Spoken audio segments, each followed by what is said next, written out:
Today it is my pleasure, my opportunity to share with you some of what we have learned in our efforts to identify and study and celebrate many outstanding Title I schools. And so the presentation has been sent to the Title I site, so my understanding is that it will be available to you there, but just in case, it's also available at incust.com, which is the website for our center. So certainly in one of those two places, you ought to be able to get access, so hopefully you won't feel the need to write down every word, which would be impossible because I have more things on this presentation than I'm going to have the time to talk about, okay? So it's available there for you as well. The presentation is based on a book called Leadership in America's Best Urban Schools.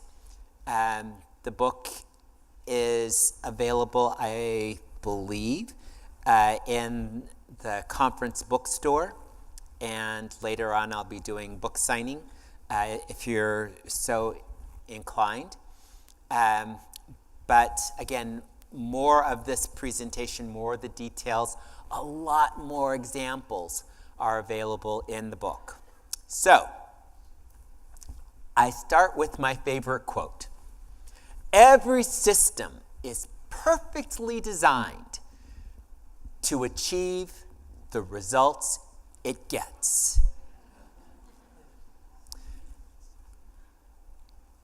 Which, when we think about it, can put our stomach in knots, especially when we recognize all of the students that we have the opportunity to serve, where the results are not results that we feel good about.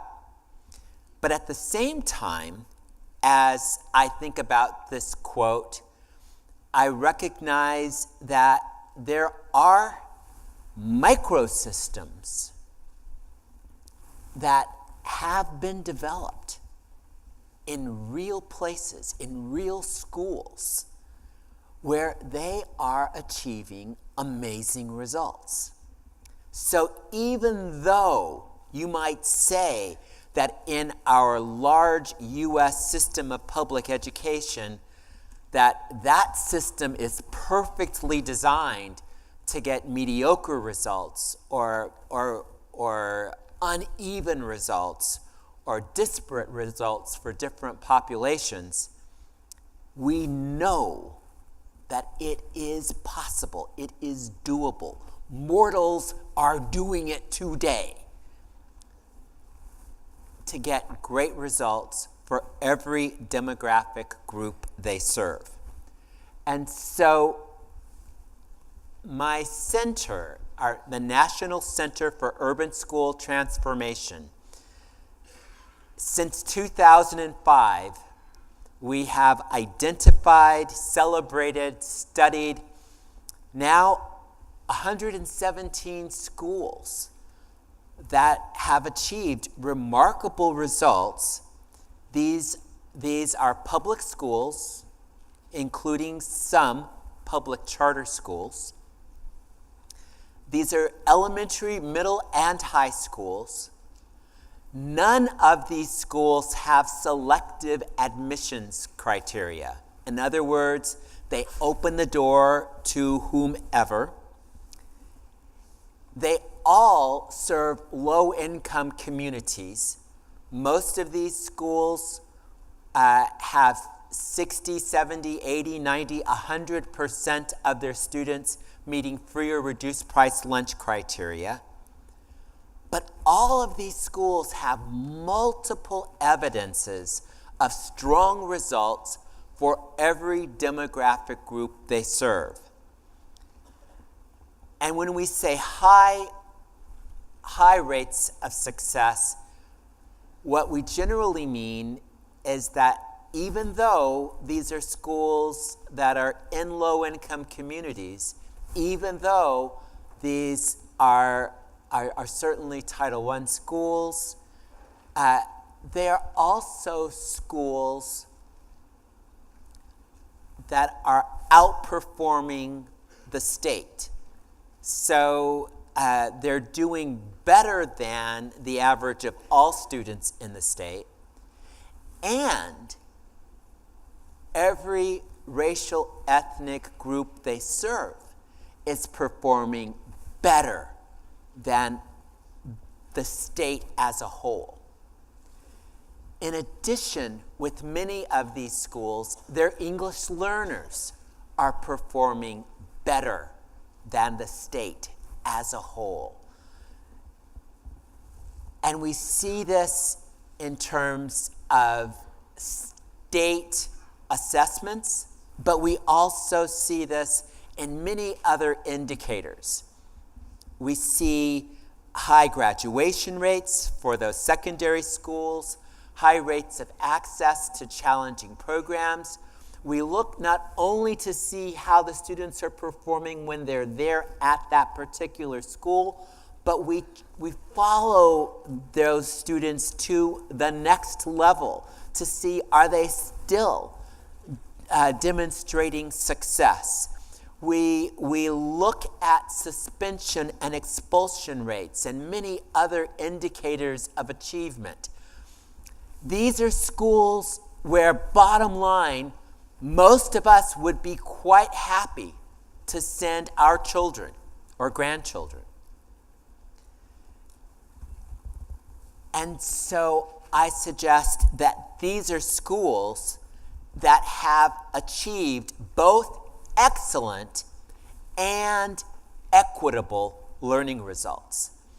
And we've then been endeavoring over these past several years to try to understand, well, what's beneath that? When we dig deeper into what's happening at these schools, what's under those results?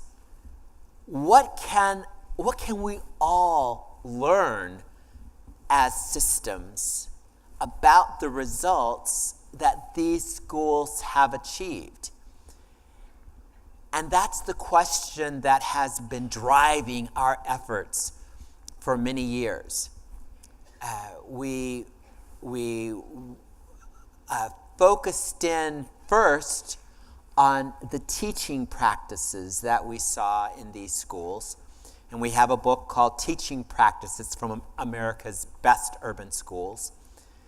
But this time we really sought to try to understand what's the role that leaders are playing. And so as we look at these results, we find that beneath those results, we see very, very consistently three powerful characteristics. And we see these not in 2 or 3 of these schools, but in every one of them. And so I'm going to share a little bit about those 3 characteristics first. Then we'll talk a little bit about how these schools develop those characteristics. So it's basically 3. We see, on the one hand, that there's challenging curricula that is made available to all students. Secondly, we see that there is effective, engaging instruction that's made available to all students. And generally, that's not a surprise to anybody, because we talk a lot in our profession about the importance of giving students access to rigor. We talk a lot about providing effective, engaging instruction, very consistent with the theme of this conference.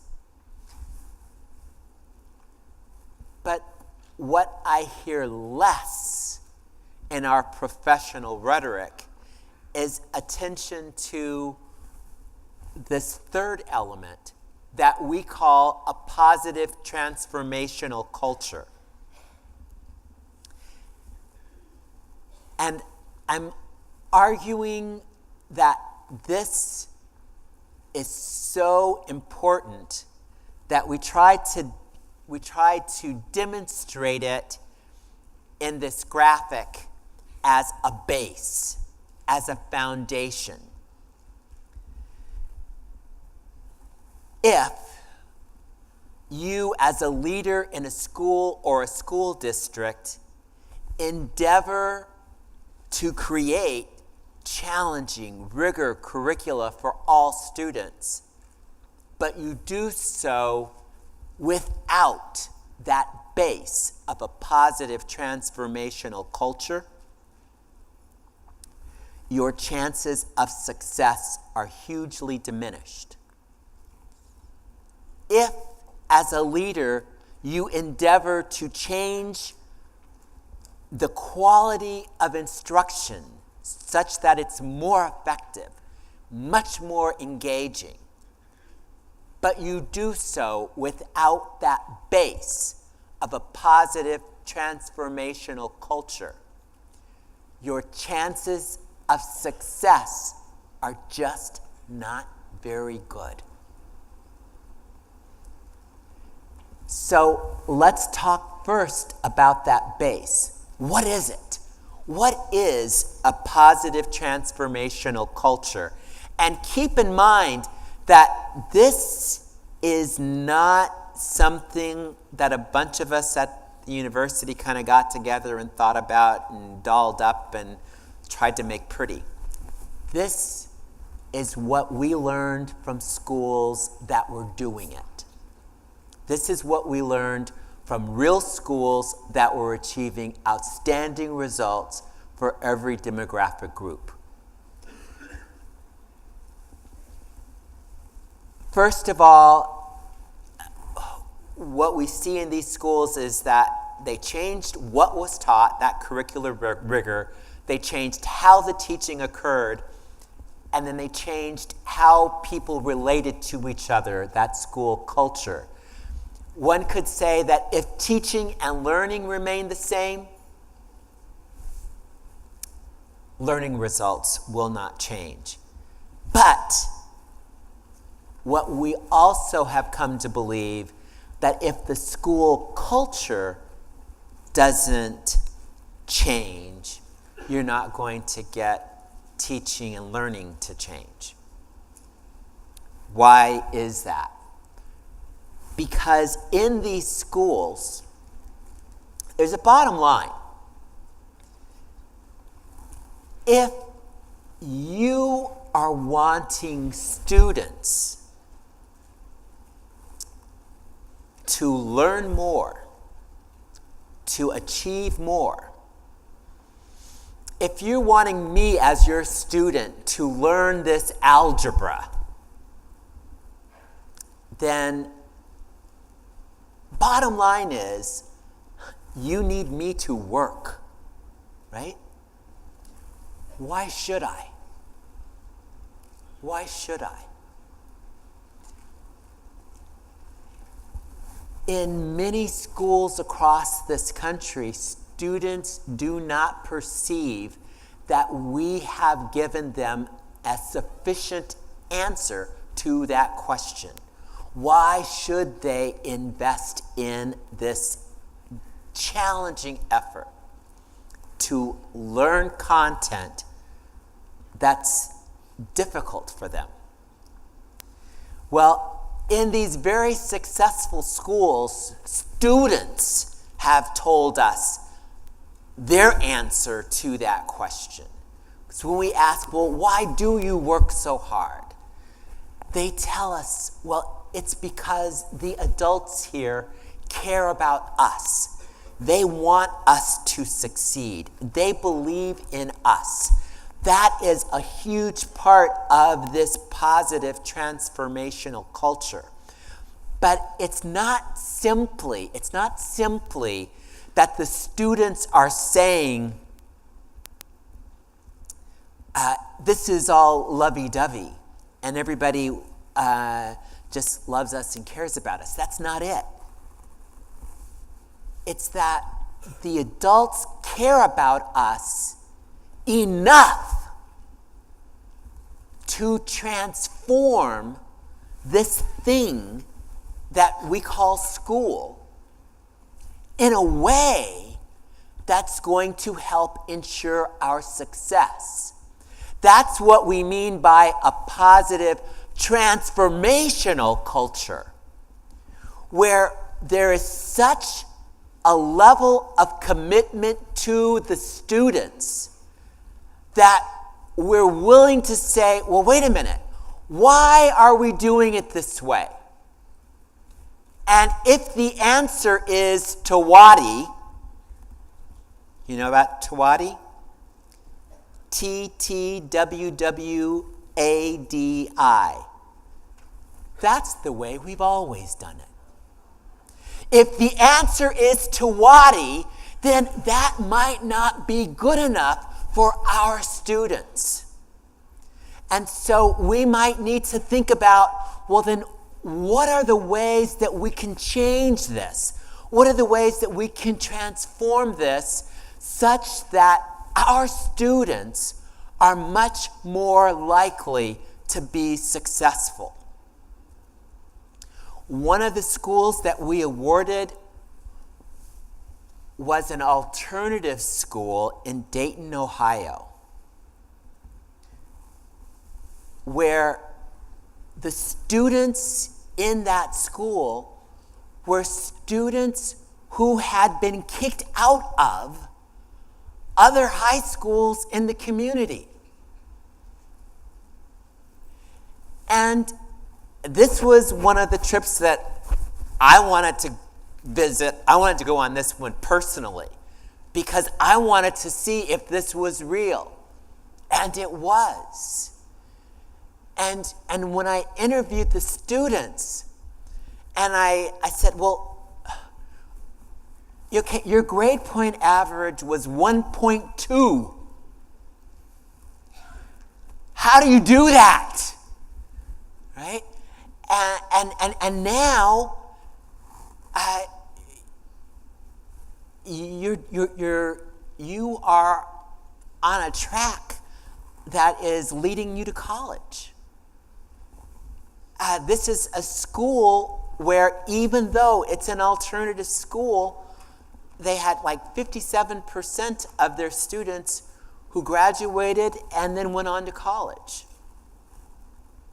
And so we asked the students, well, why are you behaving so differently here? And they'd say, well, here at this school, the teachers want us to succeed. And I said, well, I'm sure that the teachers at the other school wanted you to succeed as well. And they said, yeah, but here, they've designed every day so that we can succeed. They've designed every day so that we will succeed. They had established that positive transformational culture that made it such that success was likely for their students.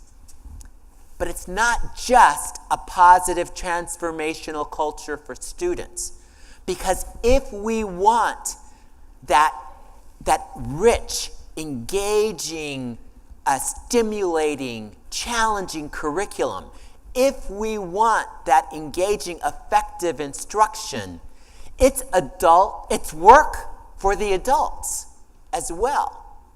It's hard.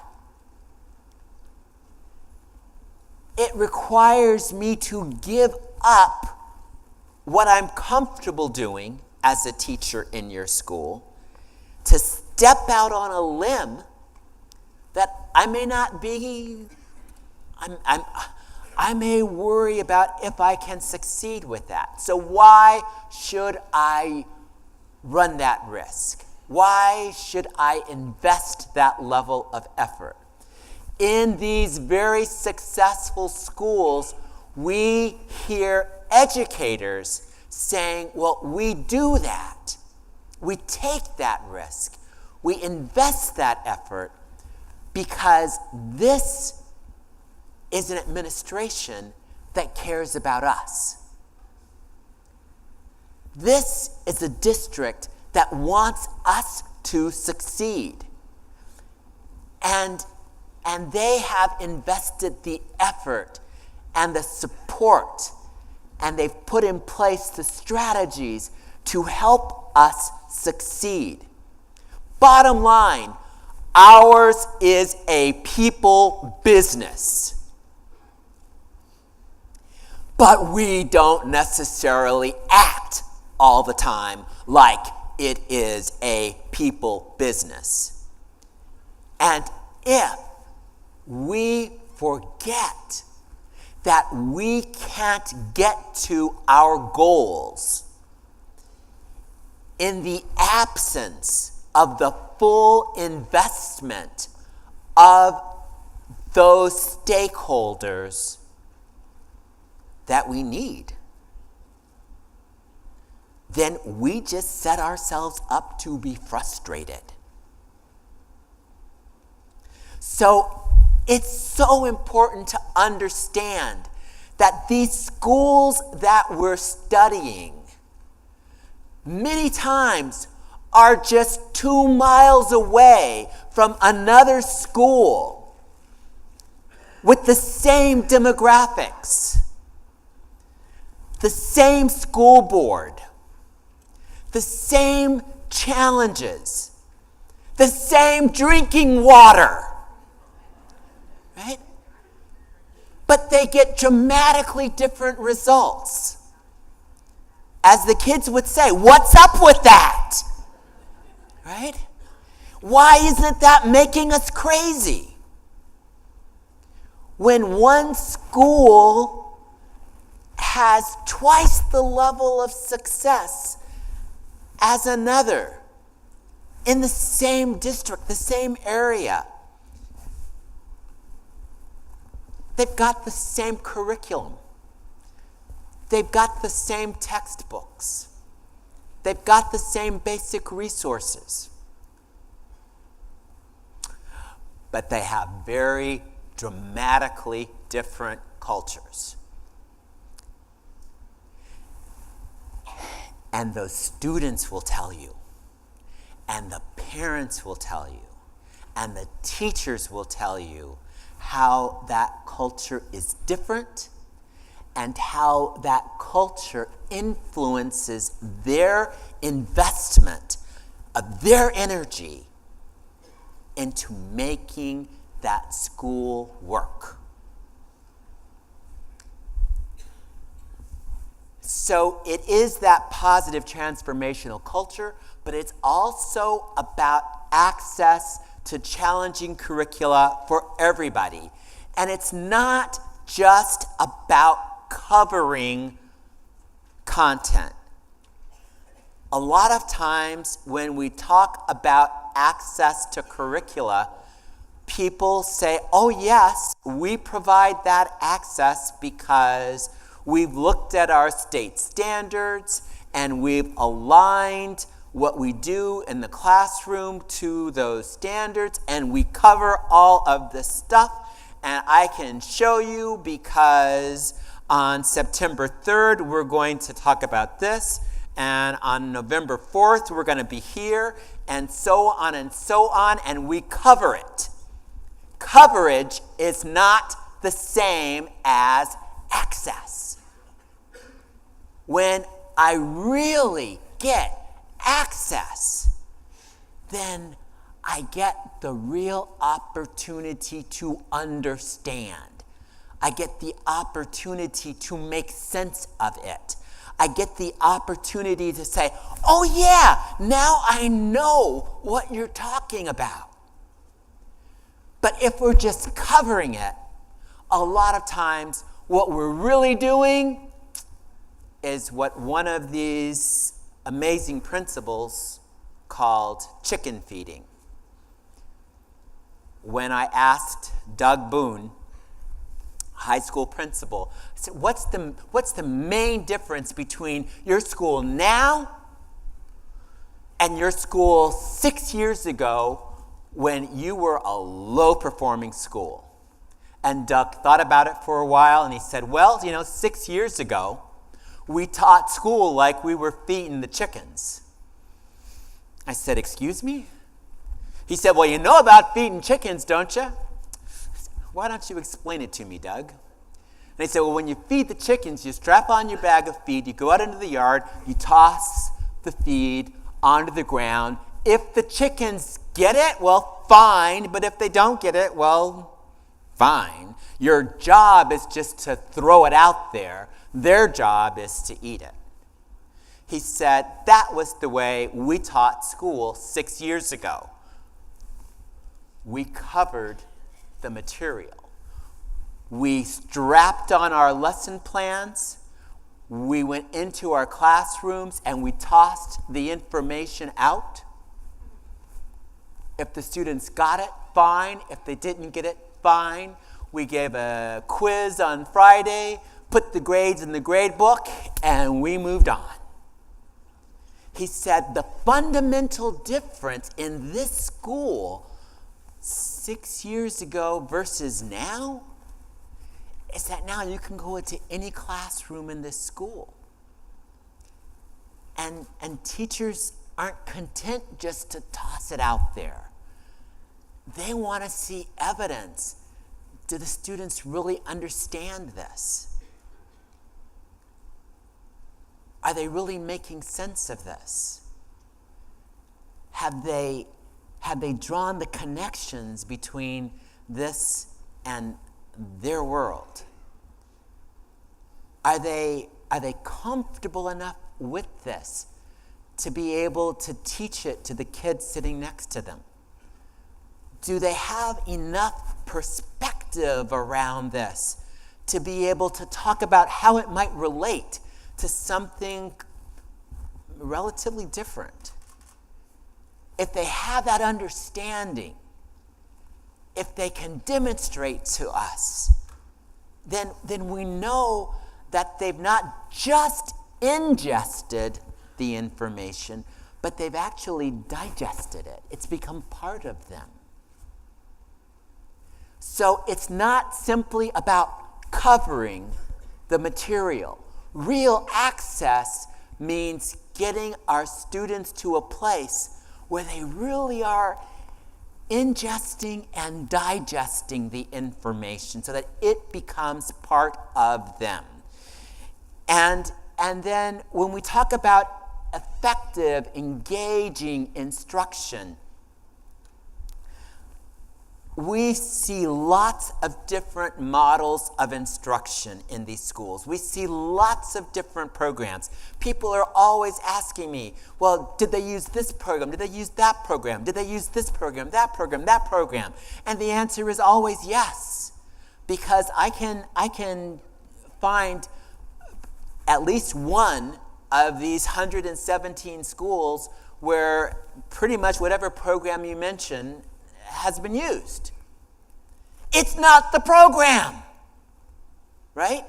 It's not the program, but it is how committed educators take that tool of a program and use it in a way that's going to be effective in getting students to have deep understandings about the content. When we say effective instruction, we mean effective in that it results in students, not theoretical students, but the real students in the classroom, actually actually developing deep understandings of that content. That's what we see happening in these very strong schools. Teachers made it clear what they wanted students to learn, why the learning was important to them, and how they could know as students that they had learned it well. And we saw that happening time and time and time and time again. And students, again, connected to that positive transformational culture, students perceived that these educators cared enough to provide instruction that made sense to them. The school that I mentioned in Dayton, this alternative school, the teachers had come together and they had made a pact that in every lesson they taught, that they would have at least one experiential component, that they would not allow themselves to teach a lesson that didn't have something that enabled their students to relate that content to the real world, and more specifically, their real world. And teachers struggled sometimes to do that, but they did it. And students valued that. They appreciated that.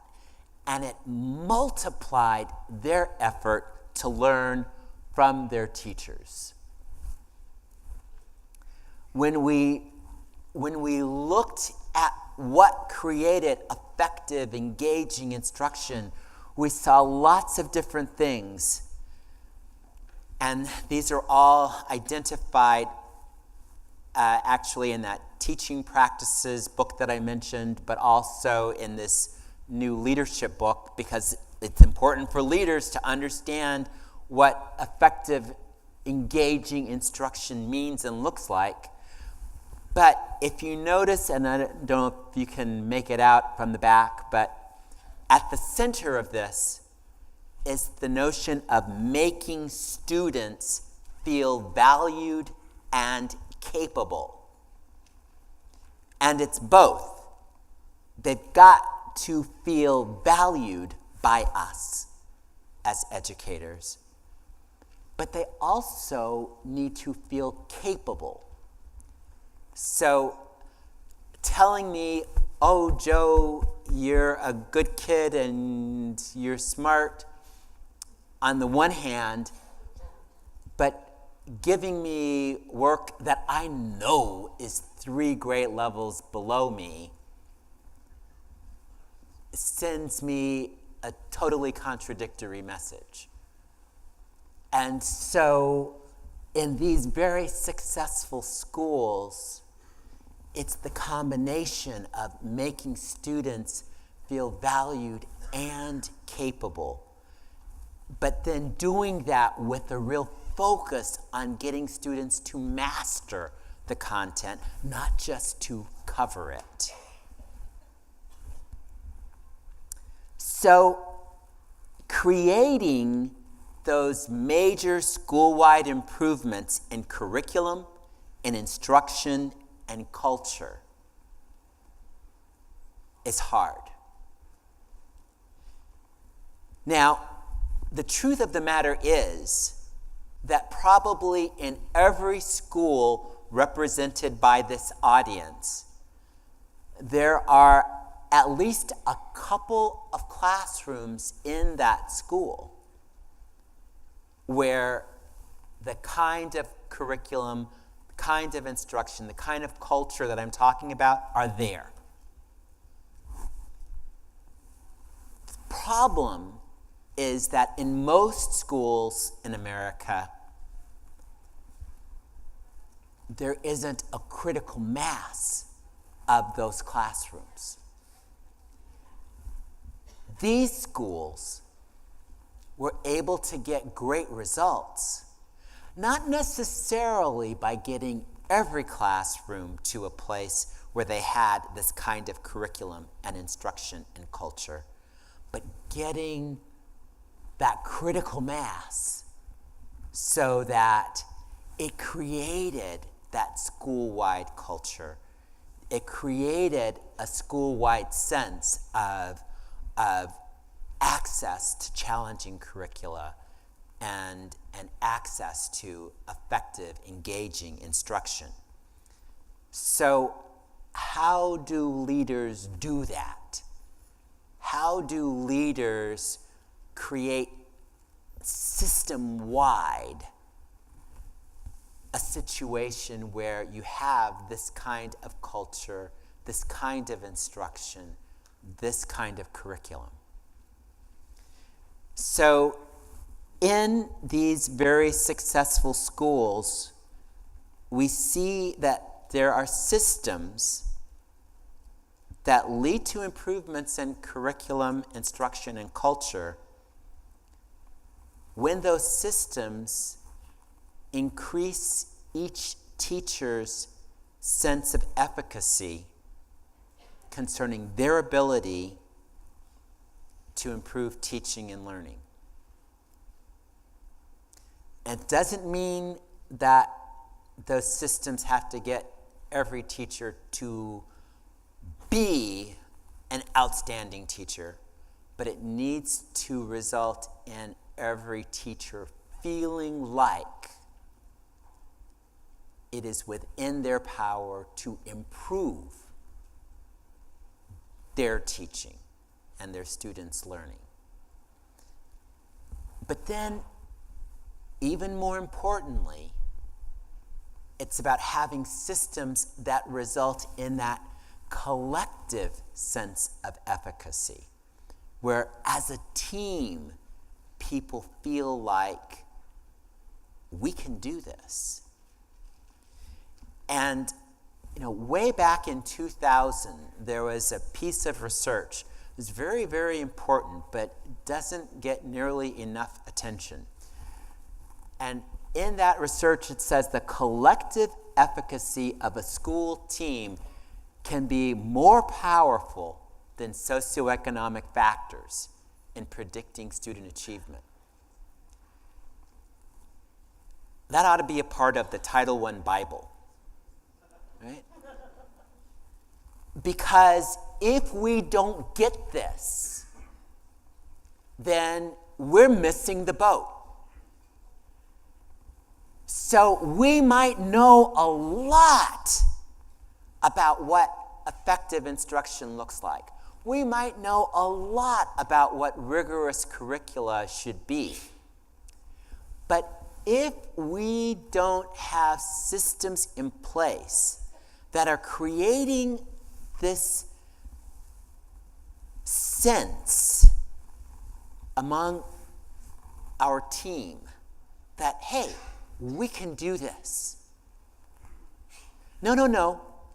We don't need another set of kids. We can do this with these kids. No. We don't need new parents. We can have tremendous success with these parents. No. We don't need a new school board. But if you got one, no, I didn't say that. We don't need a new school board because we know how to work together in a way that will make a powerful difference for the children that we have the privilege to serve right here, right now. That's what I mean by collective efficacy. And in these very successful schools, they had systems in place that resulted in this collective efficacy. And so this collective efficacy came about from leaders, started with leaders, promoting clear and common understandings about what students needed to learn as they progressed through school, around the different key subject areas. Secondly, promoting clear and common strategies for measuring that student learning. Some schools, they call it common formative assessments. Other schools call it different things. Doesn't matter what they call it. But the idea is that if we're really clear about what we want students to know and be able to do, we should also be clear about how we know that they're making progress in learning those things. And then the notion that we should be focused on developing lessons that are likely to result in students learning those key concepts with first instruction. What do I mean by that? We don't save the good instruction for when students have failed, and then we call it intervention. And that's when we're really going to teach you. Now, if it's so good, then let's do it the first time, right? And so in these very successful schools, they have created systems for planning and developing lessons that are likely to result in more students demonstrating mastery after the initial instruction. Does that mean that they don't need to do intervention? Well, of course not, because there's always going to be some students who need more. And so then having effective strategies that are going to be very timely and very focused on just what those students need so that they can accelerate their progress. But then also having great enrichment strategies that help make the learning come to life. But please, please, please look at number 5. Because if you do numbers 1 through 4, but you ignore number 5, then you never get that positive transformational culture. You never get that collective sense of efficacy. You have to do all of these 1 through 4 in a way that's going to lead both teachers and students to feel valued and capable.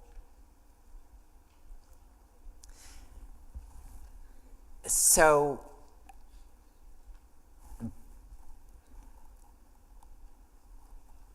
I wish that we could have a few days just to talk about this one slide, because this means so much. I've learned so much. I've seen so much about what this is and looks like. And it's so hard to put into this very, very short amount of time. But click, we gotta move. So if you download this, you're going to see these next slides that I'm not going to have time to go through right here. But there's a little bit more detail in these slides. If you want even more detail than that, then you can look at the book.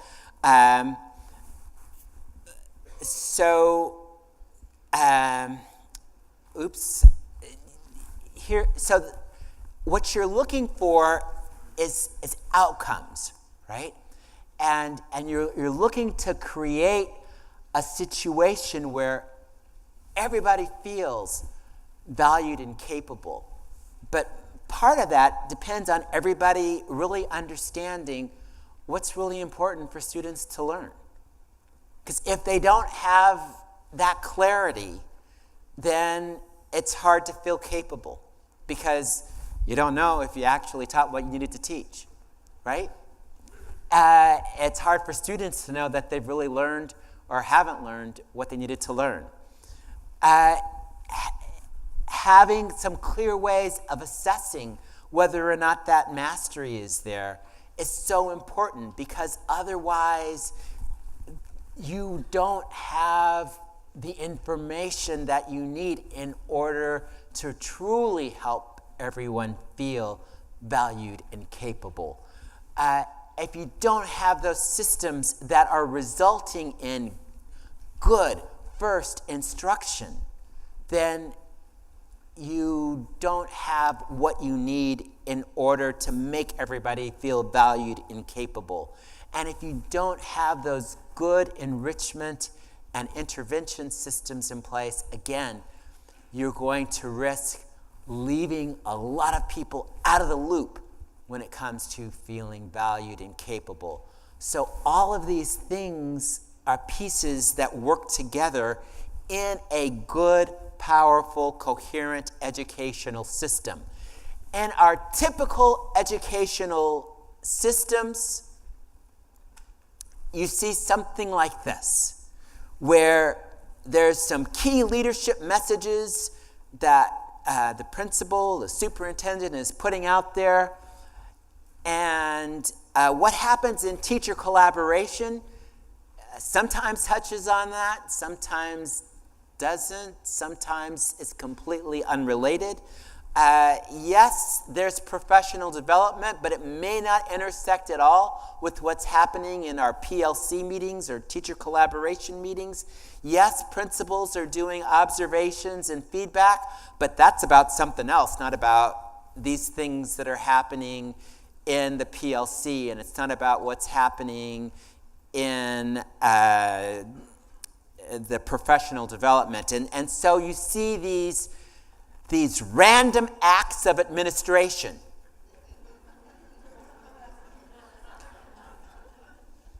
In contrast, in these very successful schools, we see, the teachers see, the students see, the parents see, wow, this makes sense, because we're talking about the same things, and it's all one picture, and we're not trying to figure out, well, what's important here, because it's very clear what's important, because all of these efforts are aligned, they're in sync, they're coherent. It feels sane. And that is a part of the success. Because when things feel sane, people are more likely to feel that collective sense of efficacy. They're more likely to feel like, hey, we can do this, because we know what's important here.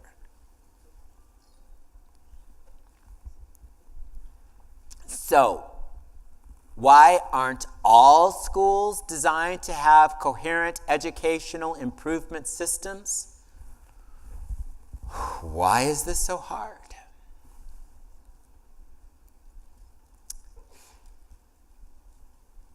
So our school leaders have to create places where all these stakeholders, and that includes the teachers, the support staff, counselors, parents, everybody has to feel like they have the support that they need to achieve what they have never previously achieved. For populations of students that they may have never served well. And they have to do this amidst all the frustrations that typically confront schools and districts that serve low-income communities.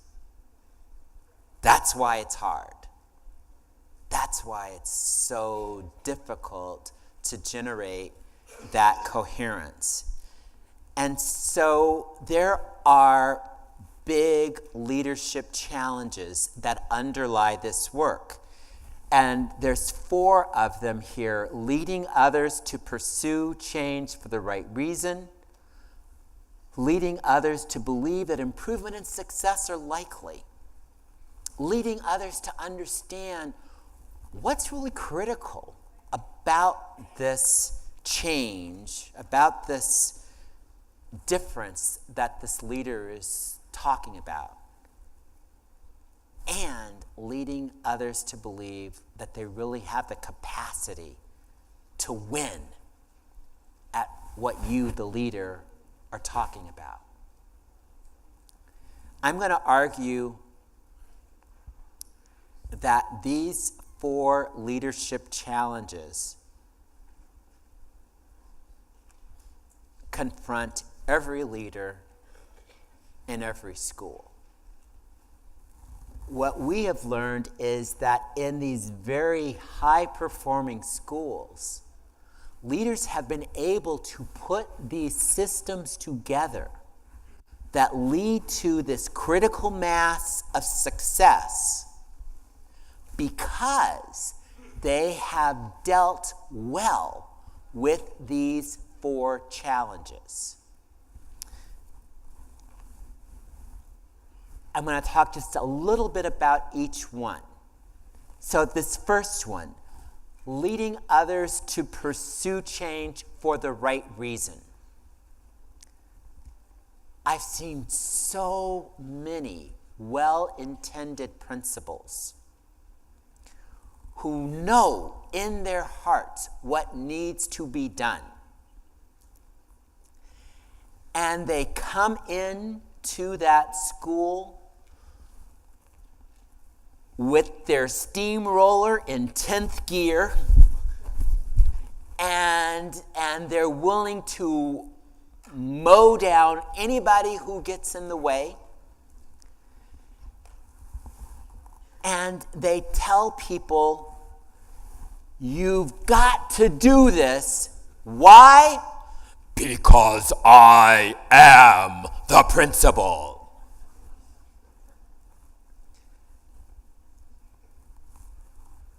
And inevitably, and of course they don't necessarily say it exactly that way, right? But that's what it means. But there are people who right then say, okay, because they know exactly how to play that game. And they will sometimes let the principal know, I played that game with your predecessor and your predecessor's predecessor. And I will probably have to play that game with your successor. Right? So, bottom line is, a lot of times, leaders end up making it harder for themselves by not tapping into the reasons why the change is worth everyone's while, why the change is worth their effort, why the change is something that they want. There was a principal that we worked with, one of these amazing schools, and she talked about when she first came to that school and how they were struggling so badly. And she talked about how when she did her first round of visits to classrooms, she was stunned at how poor the instruction was. But she said she wanted to sit and wait in every classroom and to find 2 or 3 or 4 things that she could then circle back and talk with that teacher about that were positive. And she did that.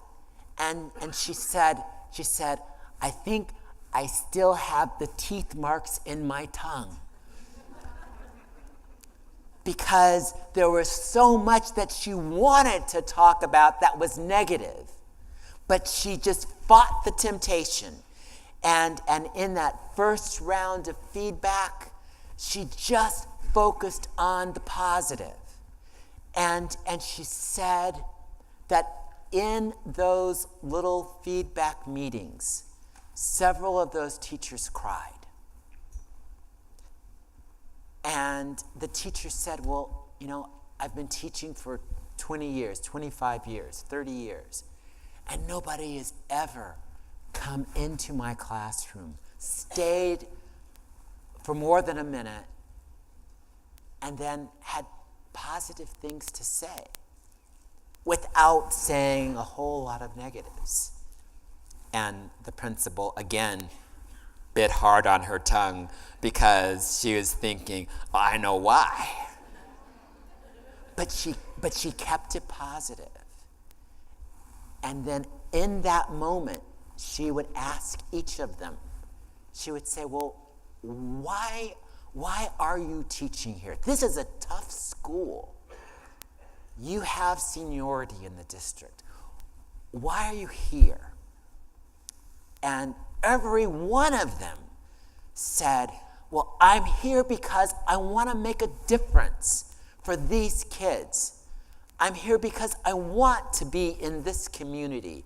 I want to influence the lives of these children. Luana is her name, the principal. Luana said, you know what? That's why I'm here too. And together, we can do this. Together, we're going to be amazing. We're going to make a difference for these kids. So she could have come in there and declared war on those teachers, and then she would have been out in 2 years, like was the case with her many, many predecessors. But instead, she used that opportunity to say, here's the reason for us to work together to make this change. She tapped into their interest, their desire, and then she used that in a way to help generate lots of positive energy. Was it easy? Heck no. Were there frustrations? Absolutely. Luana would say, she'd have to, in the mornings, look in the mirror, say, are you doing the right thing? And she'd say, yeah. So, okay. And then she'd get in her car and head downtown to where her school was and face another day. But the point is that she got people to pursue change for the right reasons. She got them to also believe that success was possible.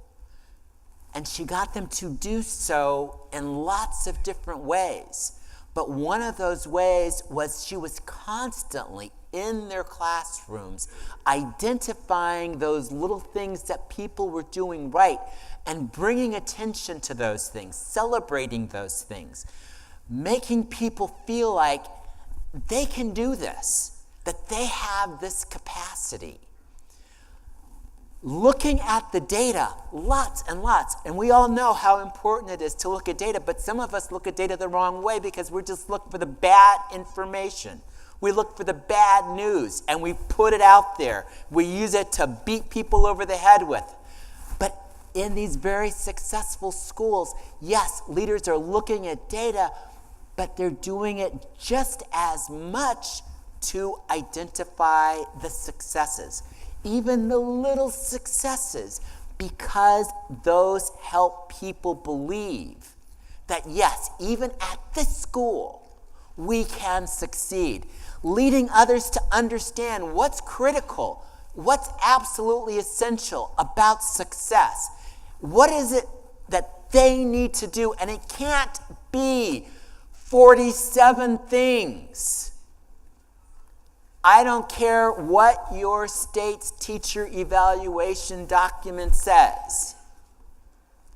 If I feel like in order to be successful in your environment that I have to do some monstrous number of things,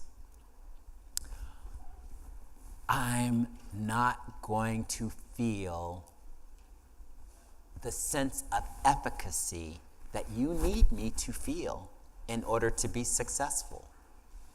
But if you break that down and you say, okay, Joe, yes, this document says 47 things, but here are the 3 that are really most important here.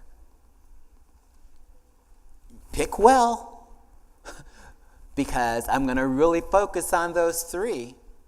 But if it's clear to me what those are, then I can focus on that and I can work on that. But then the bottom line is that ultimately I have to feel like I have enough support, that I have enough good examples, that I have enough opportunities to try and fail and try again and maybe fail again and then try again and get support all along the way. And if I feel that I've got that and I can be successful, then I'm with you. That's what these challenges are about. Again, there's a lot more information here about those challenges that I'm not going to go into. To learn more, I encourage you to look at these 2 books, The Leadership in America's Best Urban Schools, Teaching Practices from America's Best Urban Schools. You can also visit our website, incust.com. And if you're really wanting to see this firsthand, then come and visit our symposium, which is our conference, where we create a conference around these schools that we have studied. And you can hear from the principals themselves and some of their lead teachers about what they're doing. And so more information about the conference is available on our website.